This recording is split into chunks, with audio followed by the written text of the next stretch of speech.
YouTube viewers அனைவருக்கும் வணக்கம். இன்றைக்கி நம்ம இந்த வீடியோவில் மகர ராசிக்கான குரு பயிற்சி பலன்கள் பற்றி பார்க்க போகிறோம். வருகின்ற மே மாதம் 1ஆம் தேதி 2024 அன்னைக்கு மேஷ ராசியில் இருக்கக்கூடிய குரு ரிஷப ராசிக்கு இடப்பெயர்ச்சி அடைகிறார். ரிஷப ராசிக்கு இடப்பெயர்ச்சி அடைகிற குரு நமக்கு என்ன மாதிரி பலன்கள் கொடுக்குறார் அப்படிங்கிறத பற்றி பார்த்துடலாம். மகர ராசி அப்படின்னு பார்க்கும்பொழுது சுய வீட்டில் குருவுடைய 9வது பார்வைப்படுது.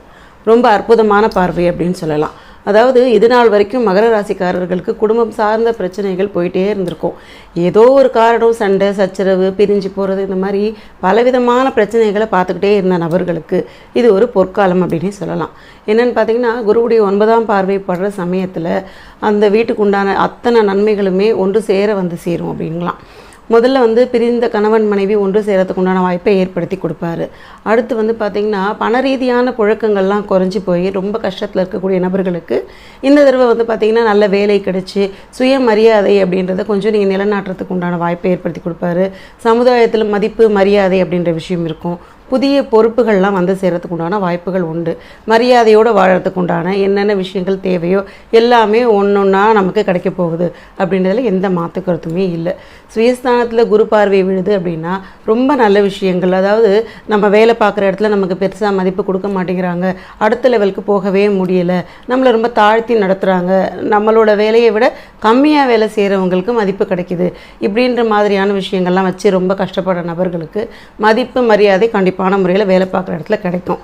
செய்தொழில் செய்கிறவங்களுக்கு அப்படின்னு பார்த்தீங்கன்னா, இந்த ஒரு காலம் ரொம்ப வருஷமாகவே செய்தொழில் கொஞ்சம் நஷ்டமாகவே போயிட்டுருக்கு, ஆவரேஜாக போகுது, ஏதோ போயிட்டுருக்கு வாழ்க்கை அப்படின்னு சொன்னவங்களுக்கு எல்லாருக்குமே நல்லபடியாக பணம் கடன் அடைக்கக்கூடிய வாய்ப்புகள், பணத்தை கொஞ்சம் சேர்த்து வைக்கிறதுக்கு உண்டான வாய்ப்பு, இந்த மாதிரி நல்ல விஷயங்கள் எல்லாமே கண்டிப்பான முறையில் கிடைக்க போகுது.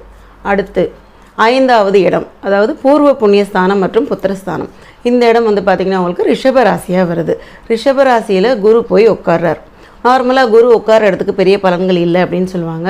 நான் ஃபாலோ பண்ணிக்கிட்டு இருக்கிற விஷயம் அப்படின்னு பார்த்தீங்கன்னா, பிருகநந்தி நாடி முறையை தான் நான் ஃபாலோ பண்ணுறேன்.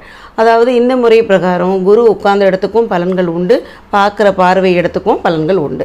அப்படி பார்க்கும் பொழுது பூர்வ புண்ணிய ஸ்தானத்துக்கு குரு வர்றாரு அப்படின்னும் பொழுது நம்மளுடைய புண்ணியம் அப்படிங்கிறது நல்லபடியாக வேலை செய்ய போகுது. அதாவது 5வது இடத்துல வரும்பொழுது குலதெய்வத்தோட அருள் அப்படின்றது கண்டிப்பான முறையில் கிடைக்கும். குழந்தைக்காக காத்திருக்கிறவங்க, தள்ளி போயிட்டே இருக்குது குழந்தைன்ற ஒரு விஷயம் ரொம்ப பிரச்சனையாக இருக்குது, நிறைய செலவு பண்ணாலும் அதற்கான நல்ல விஷயம் நடக்கலை அப்படின்னு நினச்சிட்டு இருக்கவங்களுக்கு கண்டிப்பான விஷயமா இந்த வருஷம் குழந்தை பாக்கியம் கிடைக்கும். அதுக்கப்புறமா உங்களுக்கு வேலை சார்ந்த பிரச்சனைகள் தீரும். சின்ன சின்ன நகைகள் வாங்குறதுக்கு உண்டான, அதாவது நகை நட்டு வாங்குறது, ஆடை ஆபரண சேர்க்கை, இந்த மாதிரி நல்ல விஷயங்கள் எல்லாமே உங்களுக்கு கிடைக்க போகுது. வீடு கட்டி முடித்து பாதியிலேயே இருக்குது, அதை ஃபுல்லாக முடிக்க முடியல அப்படின்னு நினச்சிட்டு இருந்த நபர்களுக்கு வீடு கட்டுறதுக்கு உண்டான வாய்ப்பும் ஏற்படுத்தி கொடுக்கும். அதாவது செலவுகளோடு சேர்ந்த நல்ல விஷயங்கள் அப்படின்னு சொல்லலாம். சுப காரியங்கள் எதெல்லாம் தடைப்பட்டு இருந்ததோ அந்த சுப காரியங்கள்லாம் இனிதே நடக்கிறதுக்கு உண்டான வாய்ப்பை ஏற்படுத்தி கொடுக்கும். நல்ல வாய்ப்புகள் உருவாகும். நீங்கள் அதை நல்லா வாய்ப்பை பயன்படுத்திக்கணும். சின்ன சின்ன வாய்ப்பு தானே, இதுக்கப்புறம் அடுத்து வரதை பார்த்துக்கலாம் அப்படின்னு தள்ளி போடாதீங்க. எந்த வாய்ப்புகள் உங்களுக்காக வாழ்க்கைக்கு அடுத்த லெவலுக்கு போகிறதுக்கு உண்டான வாய்ப்பு வந்ததுன்னா அதை நல்லதான்னு பார்த்து தேர்ந்தெடுத்து உடனே அதை நீங்கள் ஹேண்டில் பண்ண ஆரம்பிச்சிருங்க. அடுத்து பார்த்துக்கலாம்னு நினச்சிங்கன்னா வாய்ப்பு திருப்பி வர்றதுக்கு உண்டான காலதாமதம் ஆகிடும். ஸோ உங்களுக்கு பூர்வ புண்ணியஸ்தானம் நல்லா வேலை செய்ய போகுது. உங்களுக்கு அதிர்ஷ்ட வாய்ப்புகளும் கண்டிப்பான முறையில் வரும். இதில் பார்த்திங்கன்னா கூட்டு தொழில் செய்கிறவங்களுக்கும் ஒரு நல்ல வாய்ப்புகள் ஏற்படுத்தி கொடுக்க சந்தர்ப்பமாக இருக்கும். 9ஆம் வீடு பாக்யஸ்தானம் மற்றும் பித்ருஸ்தானம். இந்த வீட்டை பார்த்திங்கன்னா பாக்யாதிபதியான குருவே 5வது பார்வையாக பார்க்குறாரு. ரொம்ப சிறப்பான பார்வை அப்படின்னு சொல்லக்கூடியது. இப்போ பார்த்திங்கன்னா பாக்யஸ்தானத்தில் குரு பார்வை விடுற காரணத்தினால நமக்கு சேர வேண்டிய நல்ல விஷயங்கள் தங்கு தடை இல்லாமல் கிடைக்கிறதுக்கு உண்டான வாய்ப்பை ஏற்படுத்தி கொடுக்கும்.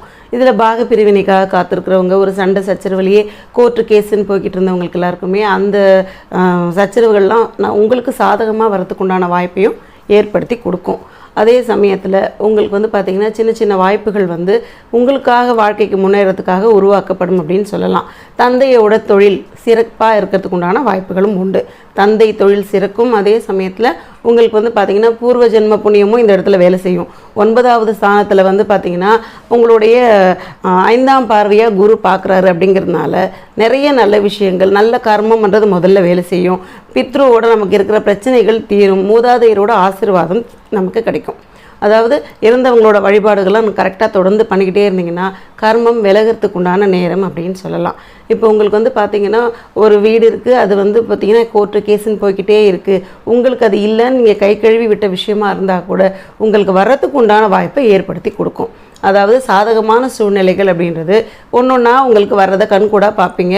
ரொம்ப முக்கியமாக நமக்கு வந்து பார்த்திங்கன்னா ஒரு நல்ல கிரக பயிற்சியெல்லாம் நடக்கும்போது குலதெய்வத்தை மறக்காமல் வழிபடணும். அப்படி வழிபடுற காரணம் தான் வந்து பார்த்திங்கன்னா நம்மளை அடுத்த லெவலுக்கு கொண்டு போகவே செய்யும்.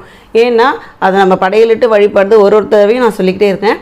அதை கரெக்டாக ஃபாலோ பண்ணிங்கன்னா வரக்கூடிய பலன்கள் அப்படின்றது நம்ம எதிர்பார்த்ததை விட ஒரு படி மேலே கிடைக்கிறதுக்கு உண்டான வாய்ப்பாக இருக்கும். 11ஆம் வீடு லாபஸ்தானம். இங்கே வந்து பார்த்திங்கன்னா குருவுடைய 7வது பார்வை விழுது. 7வது பார்வை விழுறதுனால நமக்கு தொழில் ரீதியான முன்னேற்றங்கள் அப்படின்றது கண்டிப்பான முறையில் உண்டு.